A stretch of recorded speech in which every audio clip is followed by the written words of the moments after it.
they're working hard, and it's a little bit of a loading time for us. So they've been fantastic again, ready to go for Thursday night. You had a couple of boys obviously on international duties. Lockie Bayliss, made his debut. I suppose what did you make of him in his 2 games? Yeah, fantastic. Incredible opportunity for himself, and fantastic that he got some game time, some good minutes in the first game, and again, it was about 25 minutes last night, but looked very, very comfortable, and again, that's a credit to the work that he's done this year. He's given himself every opportunity, I feel, from what I've seen, to be a part of that World Cup squad for New Zealand. Is he on his way back home, and is he likely to line up on Thursday? I mean, it's a pretty short turnaround. But yeah, we'll see how he is. He gets back to Newcastle today, so only short travel for him. So we'll see what he comes back like this afternoon, and we'll make that decision tomorrow. Dobbo got his young Socceroos debut as well, another young academy Newcastle product who's been showing how good he is. But how good is it to see someone like him get a young Socceroos debut? Yeah, both him and Coops. Hopefully we see Coops get some minutes tonight, because I think he's definitely deserving. He's been working hard as well, and I think there's probably a few boys that maybe a little bit unlucky in terms of making that side or being close to making that side. But again, to get that international experience, it's an incredible opportunity for them, and it's only going to benefit them in the long run. I'm assuming that they're not going to play Thursday because they've got a game tonight, and then travel-wise they would probably only... Yeah, unfortunately for them, I had to do that a lot throughout my career, so they don't get too much sympathy from me. If they want to be international players, then they have to learn, this side of the game as well. And like I said, I think there's a few of them that, are there and thereabouts in terms of, should be on their radar long term. And it's a good opportunity to experience what it's like to be in international football, then have to come home on a short turnaround. So again, we'll see how they come in, and we'll make that decision closer to the game. Thursday down at Macarthur, obviously, again, you guys have had some tough games, some high-scoring games this year. What are you expecting Thursday night? Yeah, look, they had a fantastic result against Auckland and a good performance. So we know they're a very experienced team, and they're still in the hunt for finals as well. So it's going to be a fantastic opportunity for us to play, I think, a good team, a very good team who's found a little bit of form. So it's important though that we have our focus on ourselves and the things that we've been working on, because even though we're getting close to the end of the season, I think in the Sydney game there's still areas where we can get better. There's still areas we can be more dominant, and it's a good opportunity for us to go out and now execute again, and like I said, leading really into the back end of the season. A couple of guys who hopefully will be available, like Zach. He looks like he's getting closer and closer. How close is he to making or getting the start of the season?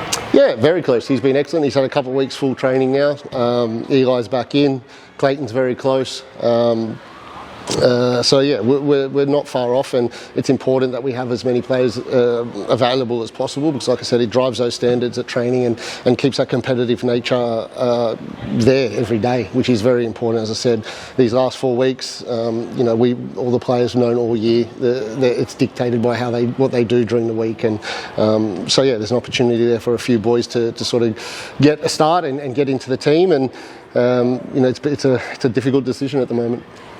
Wilmer as well, is he and Eli are likely to play Thursday, or is it? Yeah, they're available. They're available. We just obviously have to have a look at, they've both missed a couple of weeks, so we just need to make sure that we're making the right decision, for them and us moving forward. I was going to say, with 4 games left of the regular season and then finals to play, is it a bit of a tricky balance where you want to obviously keep them match fit and get them going if they're available, but also conscious that finals are, a few weeks away still? Yeah, of course, and also as well, we need to reward the boys that have been working hard over the last few weeks. I have no doubt that if they're not available to start or to sit on the bench, the ones that come in are going to do a fantastic job.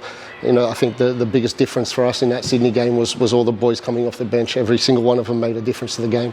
Have to ask about the offside trap again, because I think it was one of those moments we were at the game ourselves, and watching it play out in real time was a wild experience. But I I think you guys have been playing attacking amazing football all season. I think that was an example that you guys still have some tricks up your sleeve. Is that certainly the case in terms of you're not done yet, you're not a one-trick pony, you still have cards up your sleeves to show? Yeah, absolutely. As I said, in all areas, Jess does a fantastic job on defensive set pieces, as Nick does on attacking set pieces. So it's something that's been there for a little while, something that the players have been working on. But again, as I said sort of after the game, for me, it shows a clear mentality of who we want to be as a team, because that wasn't information coming from the bench at that time to do that. That was just something that they've worked on.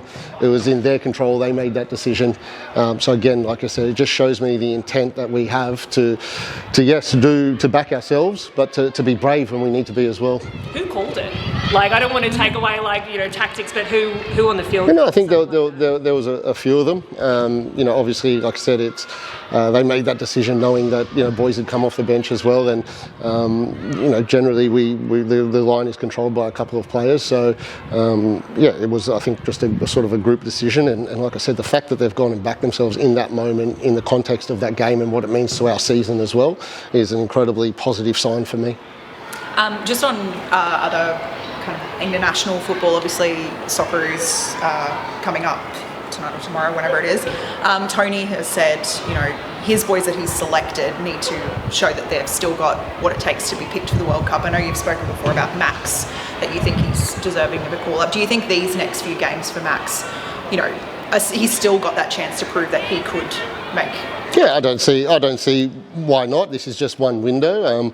It's very important that the players are always putting their best foot forward, because generally when an opportunity comes like that, it's when you least expect it. So if you're not prepared for it, then you're only going to let yourself down. So like I said, I think there's a few boys that are probably in that boat, and I think Tony Popper has shown as well that there's still a lot of time between now and when that final World Cup squad is named, and things happen quickly in football. So it's very, very important that they all sort of continue to put their best foot forward, continue to be the best versions of themselves, because you never know what's going to happen.